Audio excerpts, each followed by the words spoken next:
મુખ્યમંત્રી ભૂપેન્દ્ર પટેલનો આજે જન્મદિવસ। સીએમ ભૂપેન્દ્ર પટેલનો સાદાઈથી જન્મદિવસ ઉજવણી કરવામાં આવશે। મુખ્યમંત્રીએ સવારે ત્રિમંદિર ભગવાનના દર્શન કર્યા, આ સાથે દાદા ભગવાનના દર્શન કરીને આશીર્વાદ પણ મેળવ્યા।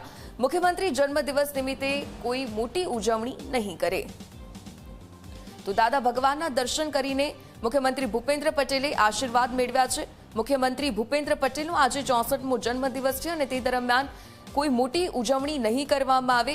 મૃદુ અને મક્કમ મુખ્યમંત્રી ભૂપેન્દ્ર પટેલનો આજે જન્મદિવસ। આજે વહેલી સવારના આ દ્રશ્યો ત્રિમંદિર ખાતેના દ્રશ્યો છે કે જ્યાં તેમના દિવસની શરૂઆત કરી ત્રિમંદિરમાં દાદા ભગવાનના દર્શન કરીને।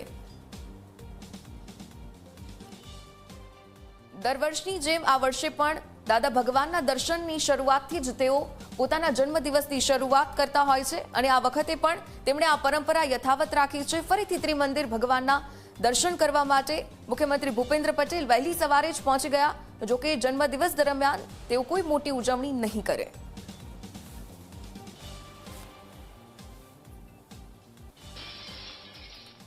તો પ્રધાનમંત્રી મોદીએ પણ સીએમ ભૂપેન્દ્ર પટેલને શુભેચ્છા પાઠવી। જન્મદિવસ નિમિત્તે પીએમ મોદીએ શુભકામના પાઠવી છે। ગુજરાતને વિકાસના નવા શિખરે લઈ જવામાં તેઓ મોખરે છે, તેમના દીર્ઘાયુ અને સારા સ્વાસ્થ્ય માટે પ્રાર્થના કરી।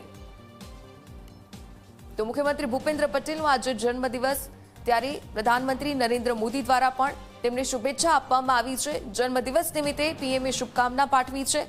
તેઓ ગુજરાતને વિકસાવવાના નવા શિખરે લઈ જવામાં મોખરે છે અને આ સાથે તેમના દીર્ઘાયુ અને સારા સ્વાસ્થ્ય માટેની પણ પ્રાર્થના કરવામાં આવી છે।